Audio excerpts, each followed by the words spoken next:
এই বছর আইপিএলে রাজস্থান আর ভাই কেকেআর তাদের পয়েন্ট টেবিল নিয়ে ভাই একদম চিল পজিশনে আছে। এর সাথে মুম্বাইও তাদের পয়েন্ট টেবিল নিয়ে চিল পজিশনে আছে।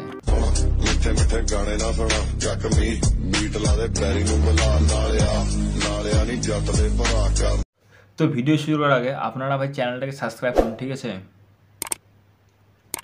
হ্যাঁ, আমি জানি ভাই আপনারা সাবস্ক্রাইব না করে ভিডিও দেখতেছেন, সো আগে করুন, সাবস্ক্রাইব, তারপরে ভিডিও দেওয়া শুরু করুন। কথা কি ক্লিয়ার না ভেজাল আছে? আমার মনে হয় আজকে বিশ্ব হাস্যকর দিবস ছিল। হ্যাঁ, কারণ দিচ্ছি কারণ যে মানুষটা কখনো উইকেট নেওয়ার পরে কোনো সেলিব্রেশন করে না, হ্যাঁ সুনীল নারিনের কথা বলতেছি। আজকে উইকেট নেওয়ার পরে হাসতেছিল।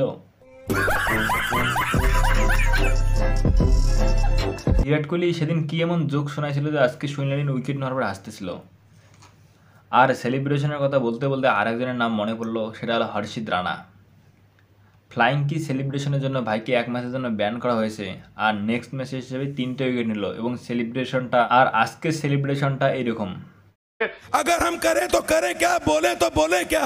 বাট আজকে হর্ষিত রানার সেলিব্রেশনটা ভাই একদম চুপ থাকার মতো হলেও রামনদীপ আর রাসেল তো আজকে ভাই সেলিব্রেশন, এরকম সেলিব্রেশন আজকে রামনদীপ আর রাসেল করেছে।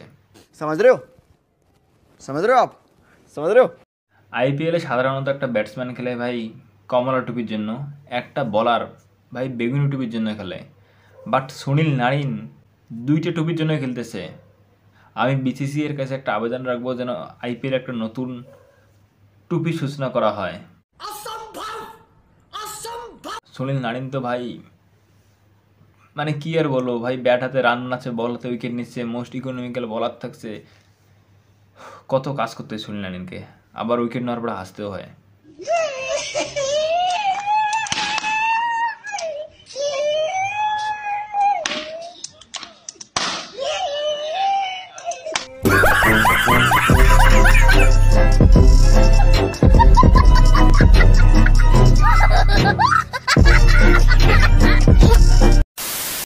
রামনদীপ ভাইয়ের কথা কি বলবো, মানে আজকে ভাই স্পাইডারম্যান হয়ে গেছে। মিশেল স্ট্রাকের বলে যে ক্যাচটা ধরলো, মানে উড়ে গিয়ে ক্যাচটা ধরলো।